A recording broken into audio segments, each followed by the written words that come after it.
ইসলামের মধ্যেই শান্তি। ইসলামের বাইরে যাবেন, শান্তি পাবেন না, পাবেন না। টাকা পয়সা বিত্ত বৈভব এগুলো হতে পারে, কিন্তু মানসিক প্রশান্তি এবং নিরাপত্তা আপনি পাবেন না। একটা নির্দিষ্ট সময়কাল পর্যন্ত আপনি এগুলো ভোগ করতে পারবেন, কিন্তু আসমান থেকে এক ধরনের অব্যক্ত তৃপ্তি যেটা আসে, সে তৃপ্তিও আপনি পাবেন না, এবং পরবর্তীতে আপনি স্থায়ীভাবে টেনশনগ্রস্ত হয়ে যাবেন, বিপদগ্রস্ত হয়ে যাবেন, আপনাকে বাঁচাতে কেউ পারবে না।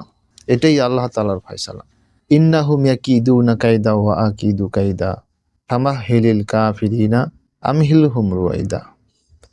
আল্লাহ তাআলা ছাড় দেন, সুযোগ দেন, ভালো হওয়ার জন্য সুযোগ দেন, অবকাশ দেন। সেই অবকাশটাকে গনিমত মনে করা চাই।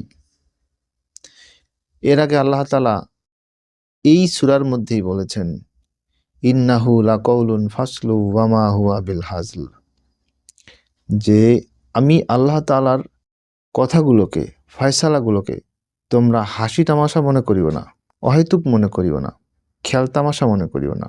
আমার কথা কিন্তু হেরফের হয় না, নড়চড় হয় না, রদবদল হয় না।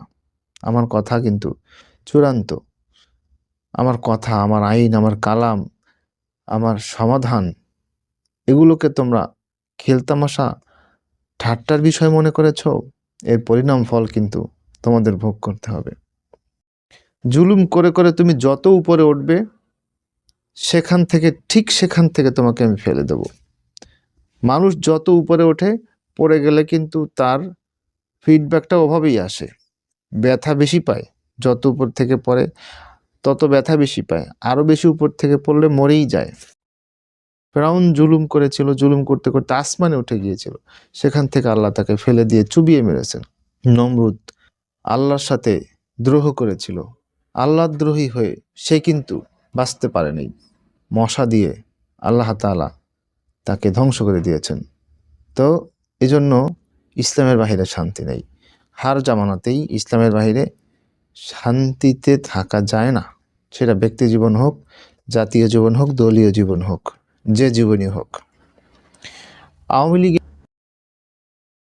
একজন সাব নেতা এবং এমপি মনে হয়, উনি একটা কথা বলেছেন সম্প্রতি, তিনি একটা সাক্ষাৎকার দিয়েছেন, সেখানে বিগত আওয়ামী লীগ সরকারকে তিনি ফ্যাসিস্ট বলেছেন, জুলুমকারী বলেছেন।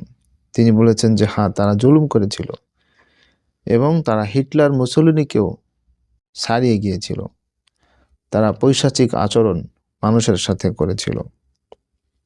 তিনি স্বীকার করলেন, অথচ তিনি কিন্তু সেই ফ্যাসিজমের কিন্তু তিনি একজন সঙ্গী, সহযোগী।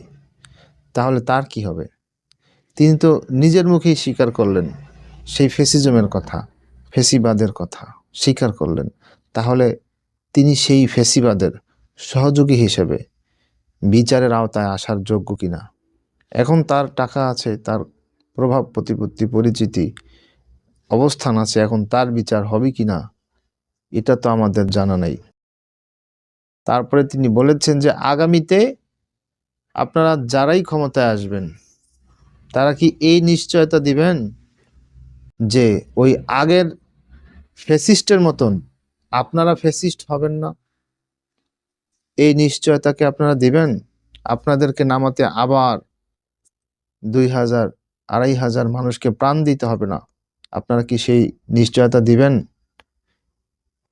এটা তিনি সত্যই বলেছেন যে আমরা আর কোনো ফ্যাসিস্টকে চাই না, এক ফ্যাসিস্টকে সরিয়ে আর কোনো ফ্যাসিস্টকে আমরা চাই না।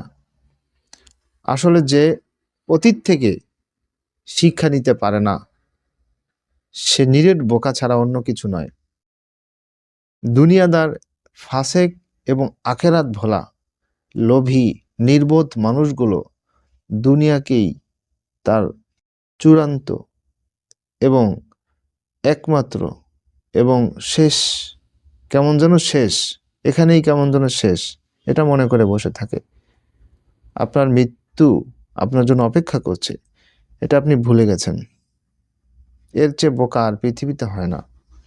আপনি কিছুদিন ভালো থাকলেন, আরামে আনন্দে থাকলেন, ফুর্তিতে থাকলেন, তেলে ঝালে থাকলেন, নিরাপত্তার সাথেই থাকলেন, বাহ্যিক সম্মানের সাথেই থাকলেন। তারপর তারপর কি হবে? তারপর কি হবে বলেন?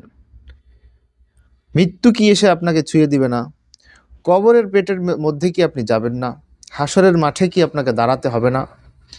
আল্লাহর সামনে দাঁড়িয়ে কি আপনাকে জবাবদিহিতা করতে হবে না?